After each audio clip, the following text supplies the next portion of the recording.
Mohanavani Telugu podcast వింటున్న శ్రోతలందరికీ హృదయపూర్వక ధన్యవాదాలు. ఈరోజు ఈ షాట్లో జటాయువు గురించి తెలుసుకుందాం. జటాయువు యొక్క వృత్తాంతం. జటాయువు అనేది భారతీయ ఇతిహాసమైన రామాయణంలో ఎంతో ప్రసిద్ధి పొందిన పక్షిరాజు.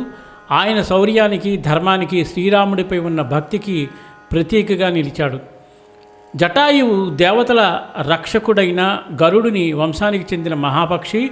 వృద్ధుడైనప్పటికీ ధైర్యంగా ధర్మాన్ని కాపాడే స్వభావం కలిగినవాడు. దశరథ మహారాజుకు స్నేహితుడు. రాముడికి తండ్రిలాంటి ప్రేమను ఇచ్చిన వృద్ధ యోధుడు. జటాయువు వృత్తాంతము సీతను రక్షించిన వీరుడు. సీతామాత అపహరణ సమయంలో రావణుడు సీతాదేవిని అపహరించి ఆకాశ మార్గంగా తీసుకెళ్తున్నప్పుడు జటాయువు ఆ దృశ్యాన్ని చూసి వెంటనే తన శక్తితో యుద్ధానికి దిగాడు. ధర్మాన్ని కాపాడేందుకు పోరాటం. వృద్ధుడైనప్పటికీ రావణుడిని ఆపేందుకు ప్రయత్నించి అతనితో ఘోరంగా పోరాడాడు. సీతను రక్షించాలని ప్రాణత్యాగానికి కూడా సిద్ధపడ్డాడు. గాయపడిన జటాయు రావణుడి చేతిలో తీవ్రంగా గాయపడి భూమిపై పడిపోయాడు.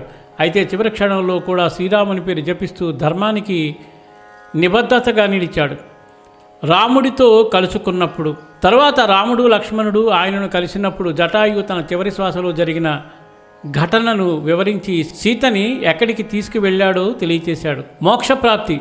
రాముడు ఆయనకు అంత్యక్రియలు నిర్వహించి ధర్మానికి అంకితమైన సేవ వల్ల ఆయనకు మోక్షాన్ని ప్రసాదించాడు. జటాయు యొక్క విశిష్టత. వృద్ధుడైనప్పటికీ ధైర్యంగా యుద్ధం చేశాడు. స్వార్థం కోసం కాదు, ధర్మాన్ని కాపాడేందుకు ప్రాణత్యాగానికి సిద్ధపడ్డాడు. శ్రీరాముడిపై అగాధమైన ప్రేమను, భక్తిని చూపించాడు. చివరి శ్వాస వరకు ధర్మాన్ని నిలబెట్టాడు.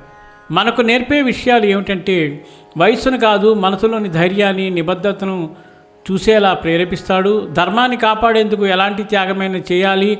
భక్తితో చేసే సేవకు గొప్ప ఫలం లభిస్తుంది.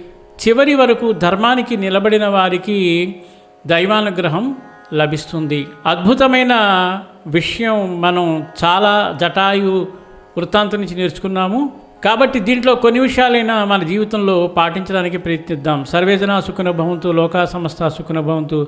ధన్యవాదాలు. స్వస్తి.